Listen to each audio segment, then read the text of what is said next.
I'm Tom. And we are VIMTV, Velocities in Music, the best kept secret in music reviews. We're in a bit of a lull right now in music releases for the year 2013. So Tom and I started combing through our back catalog of outstanding reviews that we wanted to do for this year, and picked 4.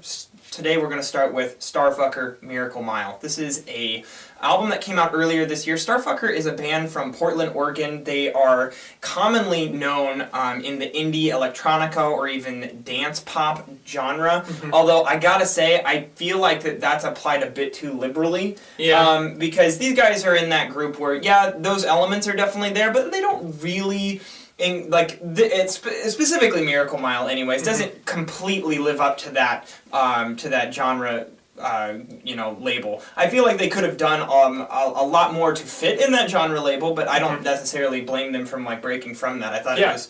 It's probably a good thing, actually. Right. Yeah. But this album definitely starts off with just that label fits. When the track 1, While I'm Alive, just hits you, it has this huge bass beat. It's definitely a dance pop song. It's fun, it's catchy, and the first few tracks on this album are all kind of in that vein. They're poppy, they're up, there's a strong beat, and they're uplifting. But then the album kind of shifts, and you go into this almost like lo-fi indie rock vibe for 4 or 5 tracks, and then it goes back to dance pop, and finishes off the entire album with a longer song, a 7-minute song, that's a little bit more just kind of spacey and progressive. Tom, what was your take on Miracle Mile's sound? Well, I think that was a good description of the sound. With the kind of dancier side, the only bands that really come to mind, at least off the top of my head, were artists like Toro y Moi and Yay Sayer. Yeah. But I think that while Miracle Mile might get a little bit more experimental than like Toro y Moi, it's not quite as experimental or progressive as Yay Sayer, but it has some of those elements. A very large musical palette as far as the sounds that they're incorporating, kind of the moods that they're going for. But you mentioned that kind of shift in sound where things go to a little bit more of a rock format as far as instrumentations and songwriting, I would say, just in terms of what they're trying to accomplish with their sound. And I thought that worked pretty well for the first half to 2/3 of the album.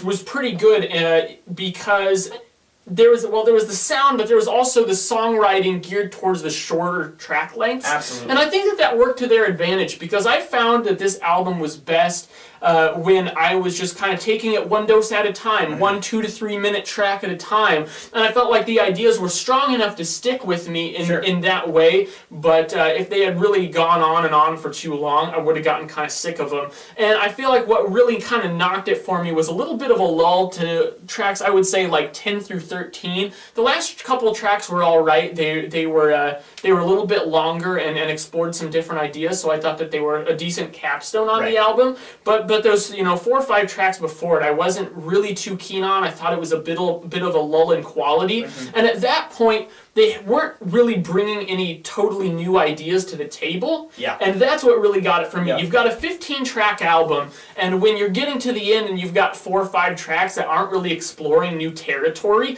after you've already shown that you can work a lot of variety into the sound, I felt it was a little bit of a knock. At the same time, I don't think those songs were terrible. None of them made me totally want to skip them. It just sags a bit. Yeah, and it just made the album take longer than I felt it needed to. Well put. Now, I kind of feel like that sag is one of the nails in the coffin of what kept this from being a great album. Because I found this album, especially in my first few listens, to be very entertaining. This is a fun album to listen to. I always enjoyed it. Yeah, absolutely. Several of these tracks are going to be in my end of the year favorite songs of the year list, and it's just, they're just catchy, they're fun, they're well written, and to be honest with you, I listened to this album a lot. This past weekend I was painting my house, and it's a great album to put on when you're doing stuff around the house, painting, things like that, just because it has a good beat, it's uplifting, it's well written.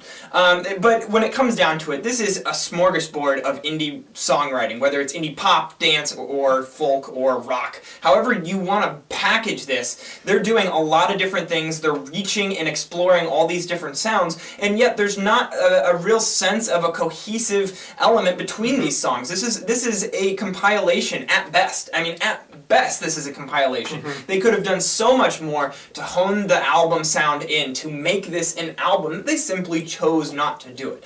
And you have to ask yourself, in 2013, an artist has to choose to make a good record. It really is. You have all the tools available to you. You have intense amounts of technology. You have tons of albums to reference in how to make a good album. And an artist really does have to choose. Do I want to make a compilation, or do I want to make one cohesive record? I feel like STRFKR, especially on Miracle Mile, because there's a lot of really good songwriting here, they just chose to go the compilation route. Unfortunately, what that does when you're evaluating an album listen is make this, first of all, there's tracks that are just clearly better than others, or standout tracks, and you have spots in the album that are just not as good. So while I really like this album, it definitely took a hit for me because of those factors. I feel like I'm going to go 74 on this album. I'm also going 74. I think that's just where it's at. It's a solid album, but there's definitely some things that STRFKR could do to improve upon the sound and present a better album listen. Now, keep in mind, a lot of you guys are probably liking this album a lot, and that's totally okay.